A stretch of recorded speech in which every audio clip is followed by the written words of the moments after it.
उनको सम्मानित करना, उनको उनके काम के लिए आगे बढ़ाना और उनकी एक पहचान बनाना, जिससे वो अपनी पहचान के साथ कुछ अच्छे काम और तेजी से कर सकें।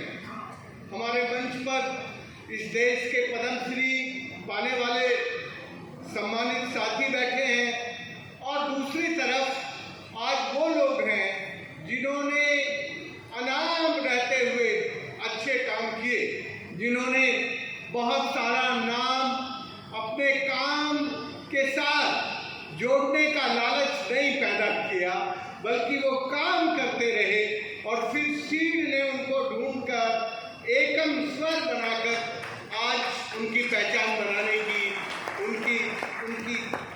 उनके काम को और आगे बढ़ाने की जो कोशिश की है, मैं सबसे पहले सीड को बधाई देता हूँ, कॉन्ग्रेचुलेट करता हूँ और मैं ये कहता हूँ कि आपको ये काम सदैव करते रहने चाहिए, क्योंकि ये काम कहीं ऊपर से नहीं आए हैं। ये काम भारतीय ज्ञानतंत्र में, इंडिजिनियस नॉलेज सिस्टम में और भारत की परंपरा की देन है।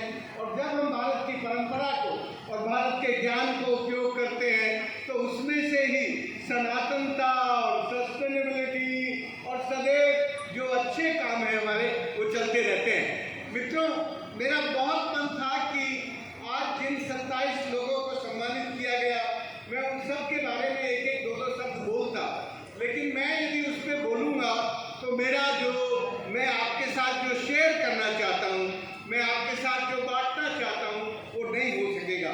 इसलिए मैं जिन 27 साथियों को आज इस मंच पर सम्मानित किया और भारत के पद्मश्री मित्रों की उपस्थिति में सम्मानित किया और झारखंड, उड़ीसा, छत्तीसगढ़, बिहार के साथियों की उपस्थिति में जिन्हें सम्मानित किया, मैं बस उनको सल्यूट करता हूँ, अभिनंदन करता हूँ। और इस पुस्तक में देखकर मैं सचमुच आनंदित हूँ कि आप सबके बारे में अच्छा लिखा है और ये लिखावट हमेशा आगे रहती है। पर मित्रों, मेरे मन में कुछ और कहने का है। समय कम है, पर फिर भी मैं इतना कहना चाहता हूँ कि अभी भी हम भारत को यदि जलवायु परिवर्तन के संकट से बचाना चाहते हैं तो हमें उस ज्ञान की जो गहराई है वो भारतीय परंपराओं में और भारत के लोगों के काम करने के तरीके में जो देशज ज्ञान से बनी है, उसी में वो रास्ता है। मैं इतना जानता हूँ कि भारत में अपने इस पूरी परिस्थिति को 4 खंडों में देखने की कोशिश की है। एक खंड वो है जब भारत में कोई राजा नहीं था, कोई शास्त्र भी नहीं था और लोग जंगली जानवरों के साथ, जंगलों के साथ, पेड़ पौधों के साथ वैसे ही रहते और जीते थे, जिनके मन में कुछ अपना एम्बिशन नहीं था। उस काल को भारत में सतयुग कहा जाता है।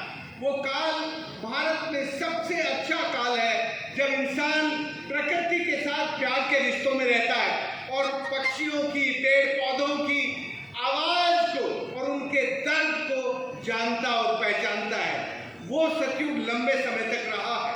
उसके बाद हमारे देश में कुछ लोगों के मन में राजा बनने का भाव आया और कुछ के मन में विद्वान बनने का भाव आया।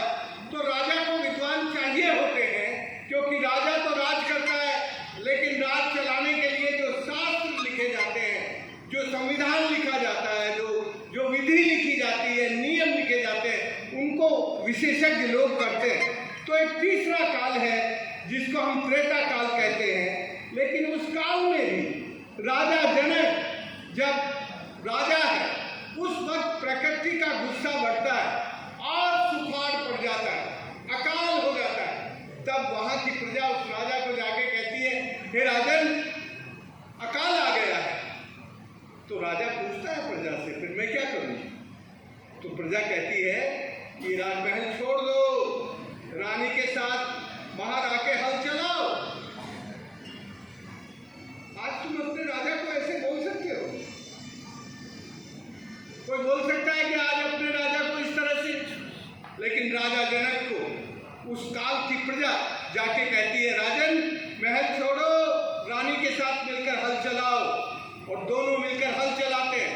तेज पसीना आता है, पसीने की में पड़ती है तो मिट्टी में जो बीज है वो अंकुरित होकर हरियाली लाने लगता है। प्रॉब्लम क्या है? ड्राउट। और सॉल्यूशन क्या है? जरा बताइए।